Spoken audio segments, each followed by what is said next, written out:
Thabo Mbeki was right. There really are two South Africas. Most people jump to the conclusion that we're a nation divided along racial lines.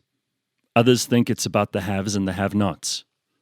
The events of the past few days have made it abundantly clear that the real divide is between those who want law and order and those who see the law only as a means to make themselves more powerful. Those are the two South Africas. Let's take a moment to appreciate context and perspective, because nothing happens in isolation. We've been living on a powder-keg of unsustainable, teetering and disdainful politics since about 2009, the seeds of which were germinating in the ugly part of our pre-1994 history. While Jacob Zuma was a big part of the overall toxic mixture, he was not the only reason that we found ourselves in this situation. A combination of the ANC's inability to bring itself to order, the constant public narratives used to divide us, an economy that has been mismanaged in a destructive alliance between unions, the ruling party, and crony corporations, and ultimately a devastating and unpredictable pandemic that have created the perfect storm that just needed an excuse to break. Let's be very clear. What we're experiencing isn't about Jacob Zuma, inequality and poverty, or a lack of vaccines. While those things may have contributed to the overall power vacuum, they're symptoms, not causes. That all of this started in KwaZulu-Natal isn't a surprise either. Weak political leadership, confusion in the Zulu royal family, and an overpopulated province of young people with no reason to wake up every day, no sense of purpose or hope. This was inevitable.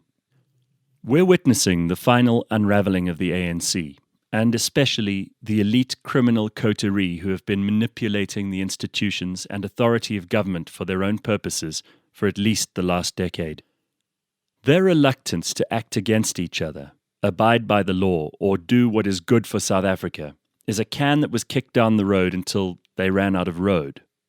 Unimpressive and incoherent fools promoted far beyond their competence in a system that rewarded greed, party loyalty, and failed ideology have brought them to a breaking point. That's what ultimately precipitated the orgy of looting, criminality, violence, and stupidity. That has been predicted by much smarter people than me for much longer. So if you stop reading there, you'll probably wish you hadn't read any of this at all. But fortunately, that isn't all. The heartening and hopeful evidence of good people standing together, taking up arms and looking to protect each other from criminals and scum is everywhere. I saw a group of old and young, rich and poor, black, white and Indian neighbours on the news last night, determined to look after the suburb of Montclair in Durban. Their eyes betrayed not a spark of fear, but a resourceful, determined and strong sense of community, in the best sense of that word. Those men had something powerful to fight for, and they weren't in it to steal a TV. We've always had poor people in this country, sadly far too many, who battle through every day, and none of them partake in arson and theft, even if they are desperate. There is a moral majority of granny-headed, religious, decent rural families who have as much disdain for the carnage they see as any angry taxpayer does. Together, they've watched crooks plunder the land that Mandela promised them. Today, they stand united against the mob.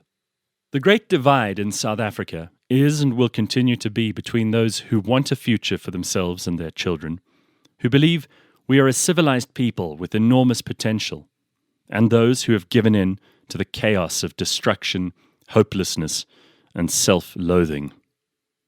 On the one hand, we have the steely resolve of the better part of our nature, and on the other, the vacant yellow eyes of opportunists and monsters. The real looting of some 500 billion or more has already taken place. Those who took it are now deploying their vassals and playing the only card they have left. It's time you asked yourself which South Africa you want to be a part of, and what we need to clear out of the way in order to share our place in the sun. It's always darkest before the dawn. CliffCentral.com